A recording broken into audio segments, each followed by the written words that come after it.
Inyoni. Inkosi ngibusise. Ngiyabonga abangcwele ithuba ngilitholayo. Ngiyabonga baba wethu unobhala babundlalane kamele inkosi.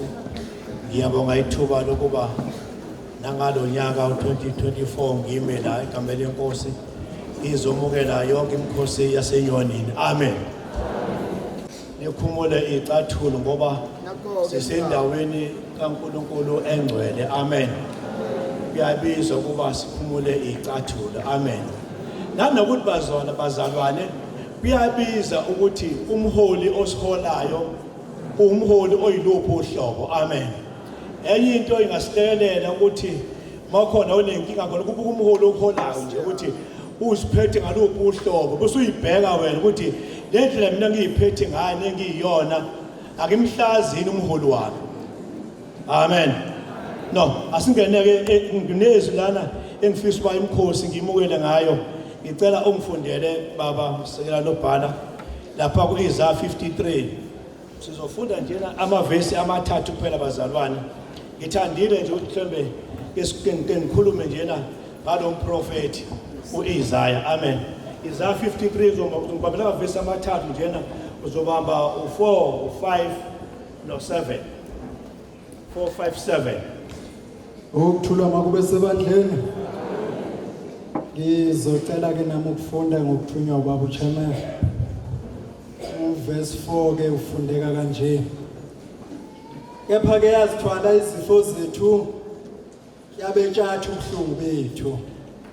Kodwa thina sathi nje siwe ishawe uNkulunkulu ihloshiwe.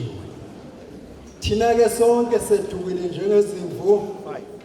5. Yebo yalinyazwa ngenxa yethu yesiphambeko zethu yachotshozwa ngobubi bethu isijeziso sasiphezukwayo ukuba sibe nokuthula nangemvimboke yayo siphilisiwe.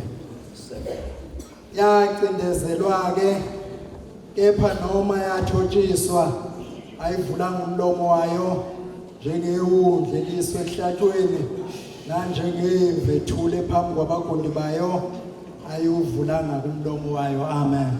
Amen. Ngiyabonga kusise no sila nobhala.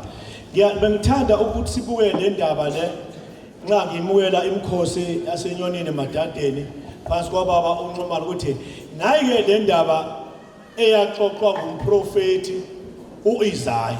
Amen. uIsaiah ukhulume ngale ndaba kungakazeki ukuthi kambe iwundlu liyofika nini. Amen. Noma uJesu uyofika nini. Amen. Lo mprofeti uIsaiah encwadini zakhe ukhulume kakhulu ngokubikezela ukufika kwaJesu. Amen. Namhlanje uyigcwalisa le ndaba le ngaba sikho lana ukube akazange abe khona uJesu azothwala izono zethu. Amen. Ngenye indlela bangcwele kulomkhosi esikuona fasiqonda ukuthi sesihlawulelwe izono. Amen. Uthe fika uJesu kodwa uIsaiah wesekhulumile ngaye. Amen. Ukuthi uyeza uyena yena oyosindisa izwe. Amen. uIsaiah uyamveza ke ukuthi uhlobo luni lalo ozofika. Amen. Mawuzozibheka izincwadi zakhe uIsaiah uma ekhuluma ngoJesu lesahluko se7 sika9 uyayiveza inkosi uJesu uyinkosi yokuthula. Amen. Uzomveza namhlanje na ukuthi mexoxa indaba ukuthi wazithwala izono zethu wabuthwala ubuhlungu. Amen. Kodwa bengaqondi isiphambano bambuka sengathi uma ekhuluma le ndaba ingoba uJesu yena enza ongakufanele. Amen. Manje uIsaiah ke noma ngendlela bangcwele uma sikhuluma ngokuprofeta. Amen. Uprofeta awuprofeti into osuyixoxile wayibona wakhuluma ngayo bese uthi ntambama mhlawumbe ixoxe ekseni ntambama umosi uyavuza uprofeta ngalokho. Amen. Uprofeta into engakaziwa mhlawumbe iyogcwaliseka wena mhlawumbe usoba amathambo mhlophe. Amen. Uprofeta ke lokho. Amen. Hayi uprofeta into exoxiwe. Amen. Manje uprofeta kuyalidida ibandla. Amen. yakudida ibandla fanele liqonde ukuthi yini uprofeta amen uma ngabe uprofeta umzalwane noma uNkulunkulu ehlisela umoya kwathi umprofeta noma khuluma into ethizeni kuyena kubiza ukuthi wena othunyiwe kuyena xhumana nawe utshela yena not ukuthi mangabe uzomtshela ibandla lonke lizwa amen. Hallelujah. Noma ngabe mhlawumbe ubuka mina ngidle isono ibandla mhlawumbe liyarounda esiguqweni kubiza ukuthi wena khuluma nami umtshela ukuthi baba umlife uthi umoya udle isono not ukuthi uthunisa ibandla lonke mhlawumbe umhlambalazo umzalwane phambi kwebandla phambi kwengane zakhe akusiwona umoya lo ingxoxo leyo. Amen. Kodwa umoya uyakutshela futhi nawe umoya mawufika kwena ukuthuma kubiza ukuthi uyilalele lento okutshela yona ukuthi ngempela lento ayishoyo ivele emazulwini yini noma ivele emhlabeni. Hallelujah.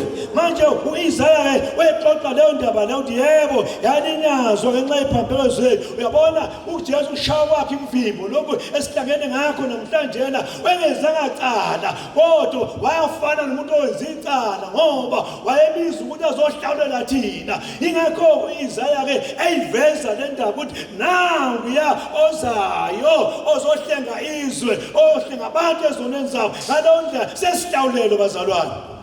Ngiyabonga ithuba lokubhala okunikeze lona kodwa ibandla mfuthi nezo umlayezo lo ibandla alazi liyahola bandla liyahola akunini nihola abaholi kodwa abaholi bahola nini balalaleni abaholi kuyadumasa uma umholi ezokhuluma into njengomholi kodwa ibandla liholayo lingamlaleli.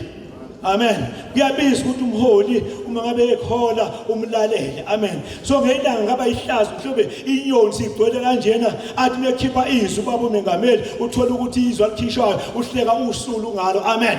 Siyamhleka noma simlaleli. Kuyabiza ukuba ungahloniphi bangcwele nawe uhlonishwa. Amen. Ngiyabonga baba nobhala ngithi imkhosi ayikhuleke yasenyoni emadadeni kwelihle igama lika Jesu waseNazaretha. Amen.